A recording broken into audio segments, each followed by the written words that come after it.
இதுக்கு முன்னாடி சுடிதார் கட்டிங்கை காமிச்சிருக்கேன். இப்போ அதோட ஸ்டிச்சிங் எப்படி அப்படின்றத இப்போ காட்டுறேன் பாருங்கள். நெக்கு வந்து கேன்வாஸ் நம்ம போட்டு வச்சுருந்தோம்.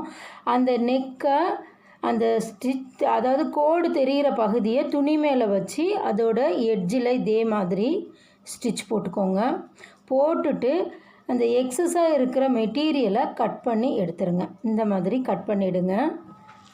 இந்த மாதிரி கட் பண்ணி எடுத்துகிட்டு அதை நம்ம திருப்பிடணும். சென்டரும் அர்க்காத் பண்ணிக்கோங்க. சென்டர் அர்க்காத் பண்ணிவிட்டு அதை திருப்பிடுங்க. திருப்பி நல்லா ஓரத்தெல்லாம் தேய்ச்சி விட்டுக்கோங்க. இந்த மாதிரி திருப்பி வச்சுக்கோங்க. இந்த மாதிரி திருப்பிட்டு மேலே ஒரு தையல் போட்டுக்கோங்க. சுற்றியும் ஒரு தையல் போட்டுருங்க. இந்த மாதிரி போட்டுக்கோங்க. ஓரத்துலேயே போடுங்க. இந்த மாதிரி தையல் போடும்போது உங்களுக்கு நல்லா படிஞ்சு நிற்கும். இப்போ நம்ம ஃப்ரண்ட் நெக் அட்டாச் பண்ணலாம். அதுக்கு சென்டர் மார்க் பண்ணிக்கோங்க. 2 ஷோல்டரையும் ஜாயின் பண்ணி இந்த சென்டர் மார்க் பண்ணிக்கோங்க. இந்த மாதிரி பண்ணிக்கிட்டோன்னா நமக்கு சென்டர் விலகாமல் இருக்கும். இப்போது அர்க்காத்து அந்த பாடியில் இருக்கிற அர்க்காத்தையும் இந்த கேன்வாஸில் இருக்க அர்க்காத்தையும் கரெக்டாக வச்சுட்டு மேலே ஒரு தையல் போட்டுக்கோங்க. போட்டுட்டு சுற்றி வர அந்த கோட்டு மேலேயே தையல் போட்டுக்கோங்க. நீங்கள் என்ன டிசைன் போட்டிருந்தாலும் அந்த டிசைன் மேலே நம்ம ஸ்டிச் போட்டுக்கலாம். போட்டுட்டு உள்ளே இருக்கிற கிளாத்தை கட் பண்ணி எடுத்துடலாம். அந்த கேன்வாஸோடு சேர்ந்து கிளாத்தை கட் பண்ணி எடுத்துடணும். கட் பண்ணி எடுத்துட்டு நல்லா திருப்பி விட்டுக்கோங்க. நல்லா அமுத்தி தேய்ச்சி திருப்பி விட்டுக்கோங்க. இப்போ பேக் நெக் அட்டாச் பண்ணலாம். பேக் நெக்குக்கும் சேம் டிட்டோ. ஃப்ரண்ட் என்ன பண்ணிங்களோ அதே தான். மேலே ஒரு தையல் போட்டுட்டு கோட்டு மேலேயே அடுத்து தையல் போடணும். தையல் போட்டுட்டு எக்ஸஸை கட் பண்ணி நம்ம திருப்பணும். இதே மாதிரி தான் எந்த டிசைன் செஞ்சாலும் நம்ம செய்யணும். இப்போ வந்து ஃப்ரண்ட்டு நெக்குக்கு நம்ம சின்னதாக ஒரு டிசைன் கொடுக்க போகிறோம். அந்த டிசைனுக்கு இந்த மாதிரி ஒரு 2 இன்ச்சில் கிளாத் எடுத்துகிட்டு அது ஓரப்பகுதியை தேய்ச்சி விடுங்க. தேய்ச்சி விட்டு மடிப்பு கிடைக்கும் உங்களுக்கு. இப்போ 2 எட்ஜையும் கயிறு கடிக்கிற மாதிரி 2 எட்ஜையும் மடித்து அந்த எட்ஜிலேயே ஒரு ஸ்டிச் போடுங்க. இந்த மாதிரி போட்டுக்கோங்க. இது வந்து கான்ட்ராஸ்ட் கலர் கிடைக்கும் போது பிரைட்டாக தெரியும். இது வந்து பாட்டம் இந்த மாதிரி செல்ஃபாக கொடுத்துருக்காங்க. கொஞ்சம் தான் டிஃப்ரெண்ட் இருக்குது. இருந்தாலும் ஓகே, இதுவும் டிசைன் நல்லா இருந்தது. நீங்கள் வந்து கான்ட்ராஸ்ட் கலரில் வந்து இந்த மாதிரி ட்ரை பண்ணும்போது ரொம்ப பிரைட்டாக தெரியும் அது.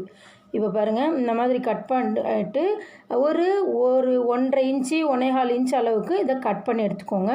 கட் பண்ணிவிட்டு நம்ம டிசைனுக்கு 1/2 இன்ச் வெளியில் தெரிகிற மாதிரி எக்ஸ்ட்ரா விட்டோம் இல்லையா, அந்த அளவுக்கு இந்த லூப்பை மடித்து 1/2 இன்ச் வெளியில் தெரிகிற மாதிரி ஒரு 1/4 இன்ச்சு டிஸ்டன்ஸில் நீங்கள் வச்சு கழுத்தோட எட்ஜில் வச்சு அடிச்சிட்டே வாங்க. இதில் நான் எப்படி காட்டுறேனோ டிட்டோ அதே மாதிரி அடிச்சிட்டே வாங்க.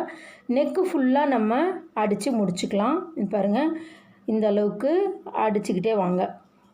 அந்த டிஸ்டன்ஸ் மட்டும் ஈக்குவலாக வரட்டும். ஒரு 1/4 இன்ச்சு டிஸ்டன்ஸ் வச்சிங்கன்னா அந்த 1/4 இன்ச்லேயே நெக்கு ஃபுல்லாக நம்ம அடிச்சுக்கலாம். இப்போ ஒரு கிராஸ் பீஸ் எடுத்துக்கோங்க.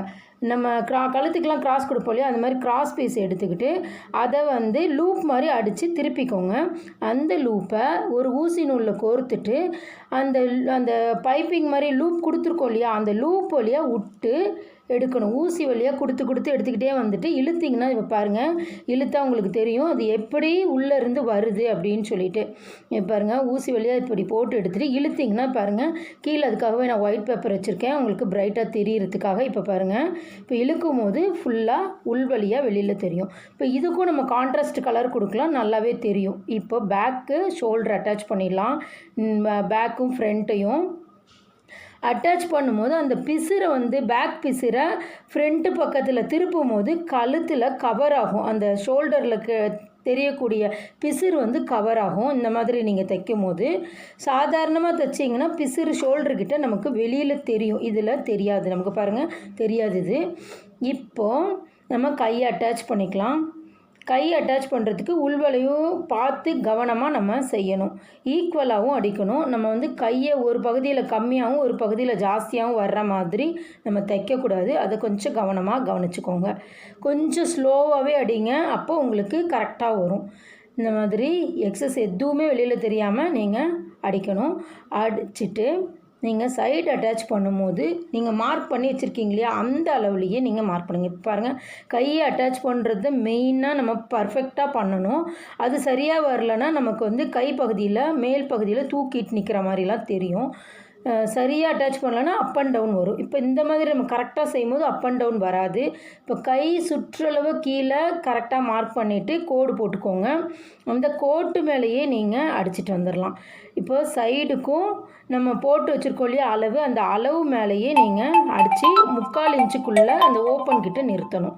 இப்போது நம்ம ஸ்லிட் அடிக்கலாம். ஸ்லிட் அடிக்க ஸ்டார்ட் பண்ணும்போது நீங்கள் ஒரு சின்ன மடிப்பு ஒரு பெரிய மடிப்பு நீங்கள் மடிக்கணும். மடித்து அந்த மடிப்பு ஸ்லிட்டில் வந்து கிட்ட திருப்பாமல் கொஞ்சம் டிஸ்டன்ஸில் தான் நீங்கள் ஃபோல்டு பண்ணி அந்த ஸ்லிட்டை அடிக்கணும்.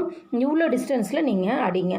ரொம்ப கிட்ட மடிக்காதீங்க. அப்படி மடிக்கும் போது நம்மளுடைய ஸ்லிட்டு வந்து சுருக்கமாக வர வாய்ப்பு இருக்குது. இப்போ இந்த இடத்துல நிறுத்திக்கோங்க. நிறுத்தி கட்டமாக அடித்து இந்த பக்கமாக திருப்பிக்கோங்க. ஒரு பகுதியிலிருந்து இன்னொரு பகுதிக்கு திருப்பிக்கோங்க. பாருங்கள், இப்படி கட்டமாக கொண்டு வந்து ஊசி இறக்கி கீழே திருப்பிக்கிட்டே வாங்க. இந்த மாதிரி அடிச்சுட்டே வாங்க. இப்போ க்ளீனாக நீங்கள் அடிக்கலைன்னு சொன்னால் வெளியில் வந்து பாருங்கள், இந்த மாதிரி மடிச்சிங்கன்னா என்ன ஆகுனா தையல் வந்து வெளியில் வந்துடும், ஸ்லிட்டு சுருக்கமாக வரும். இப்போ இந்த மாதிரி நீங்கள் அடிக்கும் போது ஸ்லிட்டில் சுத்தமாக சுருக்கம் இல்லாமல் வரும். அப்புறம் ஓர தையல் நம்ம போட்டுக்கலாம். ஸ்லிட்டில் ஒரு தையல் போட்டுட்டு ஃபஸ்ட்டு செகண்டாக ஓர தையல் ஒன்று போட்டிங்கன்னா ஸ்லிட் ரொம்ப அழகாக இருக்கும். இந்த மாதிரி பாயிண்ட்டு நிறுத்திக்கோங்க. இந்த இடத்துல ஊசி இறக்கி திருப்பிக்கோங்க. இந்த மாதிரி திருப்பிட்டு ஊசி இறக்கி திருப்பி இந்த பக்கமாக அடிங்க. அடுத்த ஸ்லிட்டு பகுதிக்கு அடிங்க. இந்த மாதிரி அடிச்சுட்டு இதே மாதிரி 2 பகுதியிலையும் நீங்கள் அடிச்சுக்கோங்க. 2 பகுதியிலையும் அடிச்சுட்டு பார்த்திங்கன்னா உங்களுடைய ஸ்லிட்டு ரொம்ப நீட்டாக கிடைக்கும். பாருங்கள், எட்ஜு ஸ்டிச்சும் ரொம்ப நீட்டாக கிடைக்கும். உங்களுக்கு கரெக்டாக வரணும் அப்படின்னு சொன்னால் இந்த மாதிரி ப்ரொசீஜரை செய்யும் போது ரொம்ப நீட்டாக உங்களுக்கு கிடைக்கும். நம்ம சுடி இப்போ ஃபுல்லாக ரெடி ஆகிடுச்சு. நம்ம சுடியை நீங்கள் இந்த மாதிரி இதுலேயே ட்ரை பண்ணுங்கள். பாருங்கள், இந்த மாதிரி டிஃப்ரெண்ட் டிசைன்ஸை நம்ம செய்யலாம். இந்த மாதிரி ஸ்லிட்டும் உங்களுக்கு வந்து நம்ம சொல்கிற மாதிரி செஞ்சு